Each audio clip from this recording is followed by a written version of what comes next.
Organic chemistry क्या है ध्यान समझना भाई। कार्बनिक रसायन रसायन विज्ञान की ऐसी शाखा है जिसमें हम क्या करते हैं, कार्बन और कार्बन से बने युग्मों का हम अध्ययन करते हैं।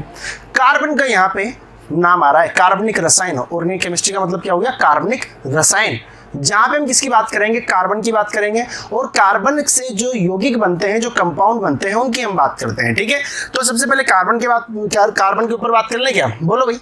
अच्छा जी, कार्बन की यदि बात की जाए तो कार्बन का यदि मैं आपको बोलता हूँ कि भैया परमाणु क्रमांक कितना, तो आप बोलेंगे 6 होता है। प्रोटॉन कितने होते हैं, 6 होते हैं। ठीक है, इलेक्ट्रॉन कितने होते हैं, तो आप बोलेंगे सर ये भी 6 ही होते हैं। अच्छा जी, यदि हम बात करते हैं बाह्यतम कोश में कितने रहेंगे, तो आप बोलोगे सर इसको यदि यहाँ पे लिखना रहेगा तो 2 और 4 इस तरह से लिखेंगे। बाह्यतम कोश में 4 यहाँ पे क्या रहेंगे, इलेक्ट्रॉन रहेंगे। 4 बॉन्ड ये बना सकता है सिंगल सिंगल वाले बनाना चाहे तो। ठीक है, यानी कि बात करें हम यहाँ पे तो इसकी वैलेंसी कितनी, 4। क्लियर है।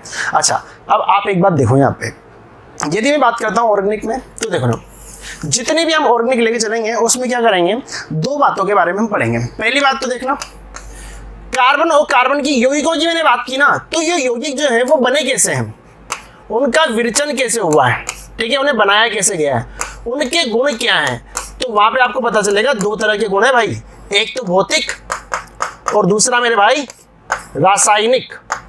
एक तो भौतिक और दूसरा रासायनिक यानी केमिकल प्रॉपर्टीज और फिजिकल प्रॉपर्टीज। क्लियर है इतनी बात, ठीक है।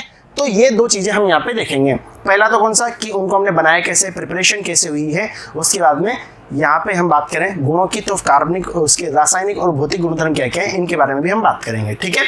अच्छा जी, अब मैं बात को वहां पे लेके चलता हूँ प्राचीन समय में।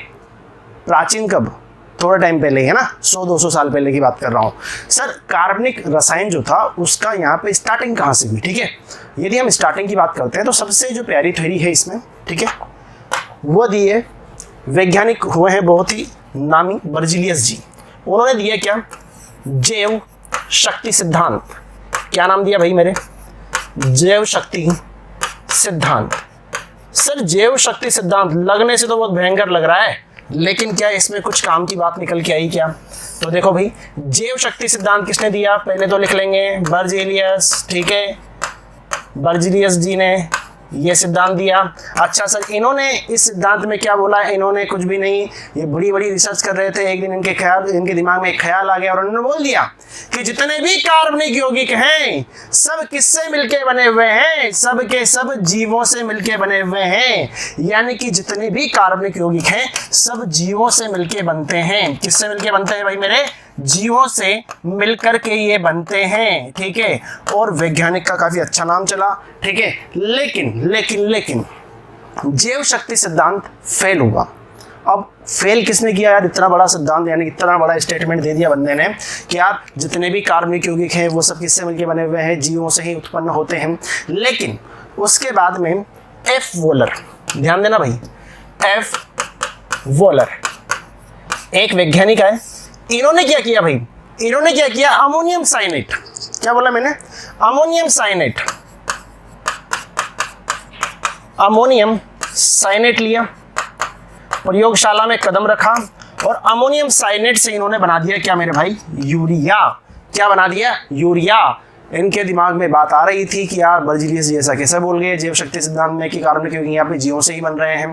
तो इन्होंने लेबोरेटरी में, प्रयोगशाला में एक्सपेरिमेंट किया और वहां पे किसको लिया, अमोनियम साइनेट को लिया। जैसे ही उन्होंने अमोनियम साइनेट को गर्म किया, थोड़े से एक्सपेरिमेंट हुए, 2-5-10 दिन लगे, उसके बाद में क्या बन गया, यूरिया।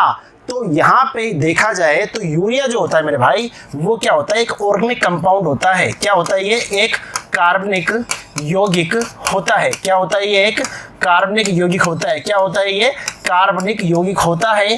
तो आप यहाँ पे देख पा रहे हैं कि जैव शक्ति सिद्धांत पे बर्जीलियस जी बोलते हैं कि भैया बात ऐसी है कि जीवों से ही क्या बनेंगे, कार्बनिक यौगिक बनेंगे।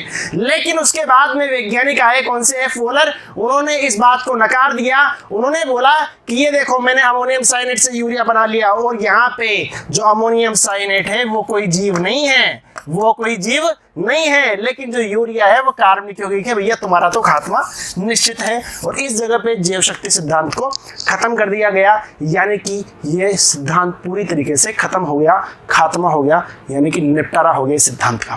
क्लियर है इतनी बात, कोई दिक्कत यहाँ तक नहीं है। अब एफ वोलर से प्रेरित होकर के 2-4 वैज्ञानिक और आए जिंदगी में। कौन कौन से? कोल्बे, एक वैज्ञानिक कोल्बे, उन्होंने क्या कर लिया भाई, उन्होंने एसिटिक एसिड बना दिया। उन्होंने क्या कर दिया? प्रयोगशाला में एसिटिक एसिड बना लिया। उसके बाद बर्तुनियस आए, उन्होंने क्या बना दिया? मिथेन बना दिया। क्या बना दिया मेरे भाई? मिथेन बना दिया। और उसके बाद तो मतलब ये मान के चलो कि ये श्रृंखला बन गई, यानी कि ऑर्गेनिक कंपाउंड बनते जा रहे हैं, प्रयोगशाला में बनते जा रहे हैं। तो अब तो जैव शक्ति सिद्धांत पूरी तरीके से खत्म है। अब तो उसके बारे में लोग भूल ही गए, लेकिन नाम एक ही याद रहेगा जिसने जैव शक्ति सिद्धांत खत्म कर दिया था। नाम क्या है? F volar. क्लियर है? ठीक है। अच्छा जी, आप एक बार इसको छापना चाहते हैं तो एक बार छाप लो। वैसे पूरी थ्योरी में पढ़ा हुआ है ना, देखो भाई, अब देखना, एक बार छाप लो इसको, है ना। वैसे पूरा डिटेल से देख लेंगे अभी। देखो भाई, चलो जी देख ही लेते हैं, देरी क्यों शुभ काम में। आ जाओ भाई। जब रसायन विज्ञान की एक बहुत ही बेहतरीन शाखा कार्बनिक रसायन का हमने यहाँ पे अध्ययन किया है, तो पूरा पढ़ेंगे, पूरी डिटेल में पढ़ेंगे, ठीक है। और इस वाले चैप्टर में हम IUPAC जानेंगे, इस बारे में ध्यान रखना। और जो IUPAC है ये 12th में भी काम आएगा, तो छोड़ना नहीं है क्लासेस को। डेली रूटीन पे हर क्लास लेनी है, एक भी क्लास आपने इधर उधर की और आपका निपटारा यहाँ पे हो जाएगा, ठीक है। समझ गए बातों को? चलो जी बढ़े आगे, आ जाओ भाई। यदि हम बात करते हैं यहाँ पे इंपोर्टेंट पॉइंट किसको लेकर के, ऑर्गेनिक केमिस्ट्री को लेकर के, ऑर्गेनिक कंपाउंड को लेकर के, तो देखना, DNA का नाम आपने सुना है, बायोलॉजी के स्टूडेंट नहीं हो बट सुना है ना। RNA, प्रोटीन तो सुना ही होगा यार। अच्छा, मांसपेशियां, मसल्स, ठीक है, इनके बारे में सुना है। ये जितने भी हमारी बॉडी में है ना, ये सब भाई किससे बने हुए हैं? ये सब कार्बन से बने हुए हैं। ये सब क्या है? कार्बनिक यौगिक हैं, ऑर्गेनिक कंपाउंड हैं, ठीक है। अच्छा, फ्यूल, पेट्रोल 100 रुपये पार चला गया, ठीक है, वो भी किससे बना हुआ है? वो भी कार्बन से बना हुआ, वो भी कार्बनिक यौगिक है। दवाइयाँ पास वाले टेबल पे पड़ी होगी, ठीक है, घर में देखते ही हैं मेडिकल पे जो दवाइयाँ मिलती है, वो सब भी क्या है? वो भी ऑर्गेनिक कंपाउंड है, ठीक है। रंजक हो गया, ये सब ऑर्गेनिक कंपाउंड है। और यदि हम बात करते हैं पॉलीमर की, तो ये क्वेश्चन आता है एग्जाम में, पॉलीमर भी क्या है भैया? ऑर्गेनिक कंपाउंड है। और ये अलग से ही हम चैप्टर पढ़ेंगे क्लास 12th में, ठीक है, पॉलीमर, वहाँ पे हम इस बात को देखेंगे, ठीक है। तो कपड़े हो गए, ईंधन हो गए, बहुलक हो गए, दवाइयाँ हो गए, रंजक हो गए, DNA हो गए, प्रोटीन हो गए, रक्त हो गया, RNA हो गया, मांसपेशी हो गई, ये सब क्या है भाई मेरे? ये सब ऑर्गेनिक कंपाउंड है। इसका मतलब ये है कि भैया पृथ्वी पर जीने के लिए मुझे ऑर्गेनिक कंपाउंड तो यूज करना ही पड़ेगा। ऑर्गेनिक कंपाउंड के बिना यहाँ पे जीवन संभव नहीं है। क्लियर है इतनी बात? कोई दिक्कत यहाँ तक नहीं है। तो आइए बात करते हैं जैव शक्ति सिद्धांत, अभी आपने देखा था, समझ लो भाई। यदि हम बात करते हैं तो किसने दिया? ये बर्जीलियस जी ने सिद्धांत दिया। अच्छा जी, बर्जीलियस ने सिद्धांत दिया और क्या बोल दिया इन्होंने? कार्बनिक यौगिकों को केवल जीव ही निर्मित कर सकते हैं। लेकिन 1828 में कौन आए? एफ वोलर आए। प्रयोगशाला में इन्होंने इस धारणा को समाप्त कर दिया। किसका निर्माण हुआ था? यूरिया का निर्माण हुआ था। सर कैसे हुआ था ये भी बता दो। तो ये रहा मेरे भाई, अमोनियम साइनेट को गर्म किया और क्या बना दिया? यहाँ पे यूरिया बना दिया। और यहाँ पे खत्म किसका? खात्मा किसका हो गया? धारणा किसकी समाप्त हो गई? जैव शक्ति सिद्धांत की। क्लियर है? ठीक है, मजा आ रहा है? अभी तक सर सिर्फ हम यहाँ पे हिस्ट्री देख रहे हैं, अभी तक अपन ने यहाँ पे ऑर्गेनिक स्टार्ट नहीं की है, ठीक है। अभी तक यहाँ पे ऑर्गेनिक की हिस्ट्री हमने देखी है। अब बात करते हैं यहाँ पे कि सर कार्बन की आप बात कर रहे हैं तो कार्बन के बारे में थोड़ा बता तो दो।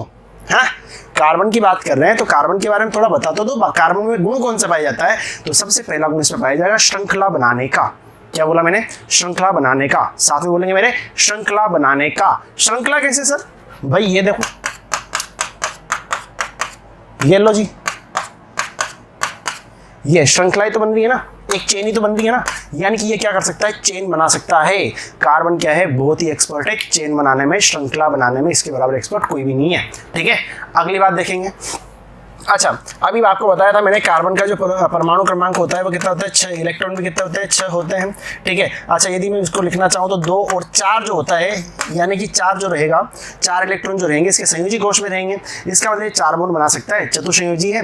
तो ये लो भाई, ये क्या होता है? चतुर्संयोजी होता है, टेट्रावैलेंट होता है, यानी कि 4 सहसंयोजक बंध ये बना सकता है। अच्छा जी, यदि हम बात करते हैं यहाँ पे तो आप बोलेंगे सर कार्बनिक यौगिकों की हम बात करते हैं तो वहाँ पे क्या सिर्फ कार्बन नहीं कहेंगे क्या?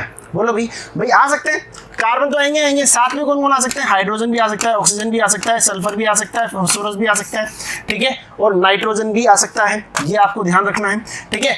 ये जो है ना, ये सब जितने भी मैंने यहाँ पे लिखे हुए हैं, ये सब यहाँ पे कार्बन के साथ में आ सकता है, यानी कार्बन जो है इनके साथ में बॉन्ड बना सकता है। ये बात आपको ध्यान होनी चाहिए। क्लियर है इतनी बात?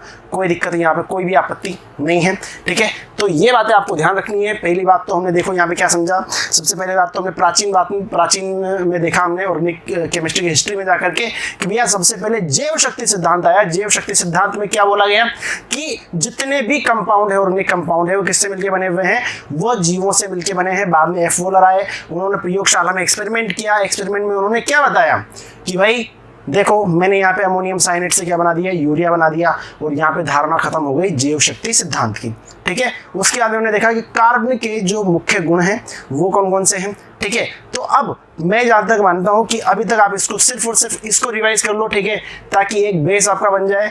अगली क्लास में हम इसको वापस से कंटिन्यू करेंगे और बिल्कुल आराम से धीरे धीरे पढ़ेंगे, ठीक है। एक एक टॉपिक हर क्लास में लेकर के चलूंगा, ज़्यादा पार्ट बना देंगे, लेकिन इतना बढ़िया पढ़ाएंगे कि मज़ा आ जाएगा।